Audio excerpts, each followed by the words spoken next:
રાધે કૃષ્ણ બાપુ, આજે તમે આટલા વહેલા કેમ ઉઠી ગયા? અને તમે આ ઘંટી કેમ ફેરાવો છો? લાવો, હું બાજરો દળી દઉં છું. હા તો જ્યાં સુધી હું આ ઘરમાં છું ત્યાં સુધી તમને કાંઈ જ નહીં કરવાનું. તમે તમારા હરિના ભજન કરો.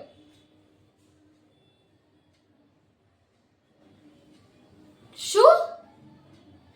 ના, મારે એટલે વહેલા નથી પરણવું. ભલે મારી સહેલીઓ પરણી ગઈ હોય, પણ મને મારા માં અને બાપુ પાસે જ્યાં સુધી મન થાય ત્યાં સુધી રહેવું છે.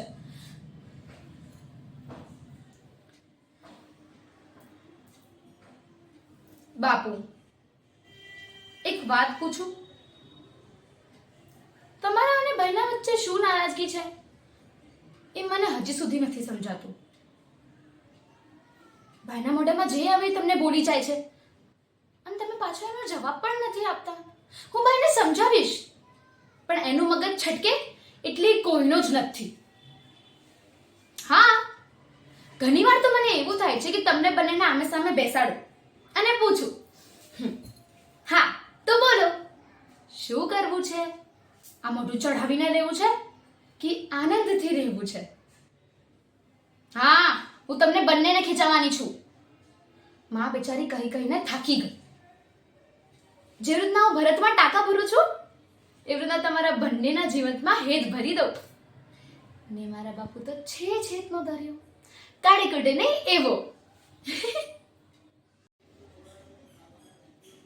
માં, હું તમારા ખોળામાં હોઉં છું ને ત્યારે મને એવું લાગે છે કે જગતનો બધો જ સુખ અહીંયા જ છે.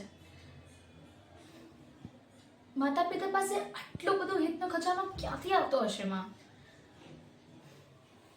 માં, હું તમારા અને બાપુ પાસે કેમ ના રહી શકું? અને મને આ ઘર છોડીને જવું પડે એવું કેવું? મારે તો પરણવું જ નથી, કારણ કે મને હંમેશા મારા મા અને બાપુ પાસે રહેવું છે. એમાં ઘેલી શું? તમારા લગ્ન થયા હશે ત્યારે તમને પણ એવું જ થતું હશે ને? પેલી તુલસી કહેતી હતી કે એની સાસુ તો બહુ વણકણ્યા છે, આખો દિવસ વડ કરે છે. જો મને આવી વણકણ્યા સાસુ મળી તો હું તમારા પાસે આવી જઈશ. હા, કેમ હું ના આવી શકું? મારથી ના આવાય. જો મને બહુ દૂર ના પણ આવતી. હા, એટલે સાવ એવું જ નથી કે મારે પરણવું જ નથી. મારે પરણવું પણ છે પણ નથી પણ પરણવું. અને બાપુ તો કહે છે કે દીકરીઓ તો આંગણનો ઠહાકો હોય, અને તમારા બંનેનો ઠહાકો તો હું જ છું, હે ને?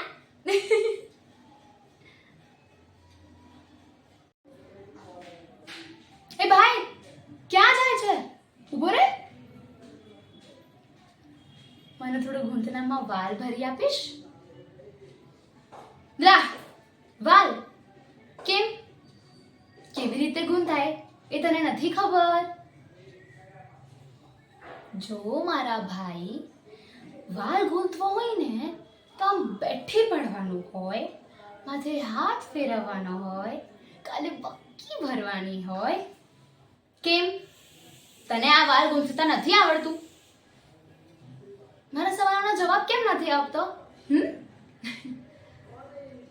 જો એક વાત સમજી લે, આમ આખો દિવસ અરીસામાં જોવાથી કશું નથી વાલતું.